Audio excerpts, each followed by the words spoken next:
ജയ് മഹേന്ദ്രൻ എന്ന super hit web സീരീസിന് ശേഷം Shaiju Kurup, Rahul Riji Nair team ഒരുക്കുന്ന പുതിയ ചിത്രമാണ് ഫ്ലാസ്ക്. ചിത്രം സെപ്റ്റംബർ 4-ന് മനോരമ മാക്സിലൂടെ സ്ട്രീമിംഗ് ആരംഭിക്കും. ഫസ്റ്റ് പ്രിന്റ് സ്റ്റുഡിയോയാണ് ചിത്രം നിർമ്മിച്ചിരിക്കുന്നത്. ഫസ്റ്റ് പ്രിന്റ് സ്റ്റുഡിയോയുടെ ബാനറിൽ സംവിധായകൻ രാഹുൽ റിജി നായർ തന്നെയാണ് ചിത്രത്തിന്റെ നിർമ്മാണം. ലിജോ ജോസഫ്, രതീഷ് MM എന്നിവരാണ് മറ്റു നിർമ്മാതാക്കൾ. ഷൈജു കുറുപ്പ് അവതരിപ്പിക്കുന്ന ജ്യോതിഷ് കുമാർ എന്ന പോലീസ് കോൺസ്റ്റബിളിന്റെ ജീവിതത്തിലൂടെയാണ് ചിത്രത്തിന്റെ കഥ വികസിക്കുന്നത്.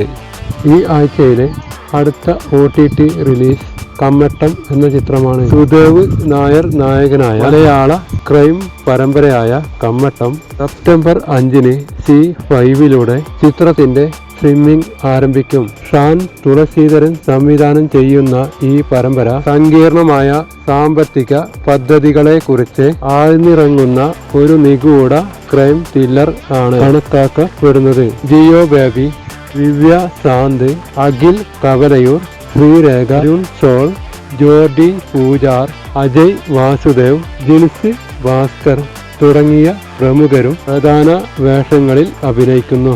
ഷിഹാബുദ്ദീൻ കെയുടെ കഥയെ ആസ്പദമാക്കി സഞ്ജിത്ത് RS, സുധീഷ് സുഗുണാനന്ദൻ, ജോസ് തോമസ് പോളക്കൽ എന്നിവർ ചേർന്നാണ് തിരക്കഥ എഴുതിയിരിക്കുന്നത്. ഈ ആഴ്ചയിലെ അടുത്ത OTT ചിത്രം രവീന്ദ്ര നീ എവിടെ. കാലാവസ്ഥ നിരീക്ഷണ കേന്ദ്രത്തിന്റെ പശ്ചാത്തലത്തിൽ തീർത്തും ഹ്യൂമറിന് പ്രാധാന്യം നൽകി അനൂപ് മേനോൻ, ധ്യാൻ ശ്രീനിവാസൻ, സീലു എബ്രഹാം എന്നിവരെ പ്രധാന കഥാപാത്രങ്ങളാക്കി മനോജ് പാലോടൻ സംവിധാനം ചെയ്യുന്ന ചിത്രമാണ് രവീന്ദ്ര നീ എവിടെ. സൈന പ്ലേയിലൂടെ സെപ്റ്റംബർ 3-ന് സ്ട്രീമിംഗ് ആരംഭിച്ചു. ചിത്രത്തിന്റെ തിരക്കഥ എഴുതിയിരിക്കുന്നത് കൃഷ്ണ പൂജാപുരയാണ്. BK ഹരിനാരായണന്റെ വരികൾക്ക് സംഗീതം ഒരുക്കിയിരിക്കുന്നത് പ്രകാശ് ഉള്ളേരിയാണ്. അംബാം മൂവീസിന്റെ ബാനറിൽ സീലു എബ്രഹാം അവതരിപ്പിച്ച് എബ്രഹാം മാത്യു ആണ് ചിത്രത്തിന്റെ നിർമ്മാണം.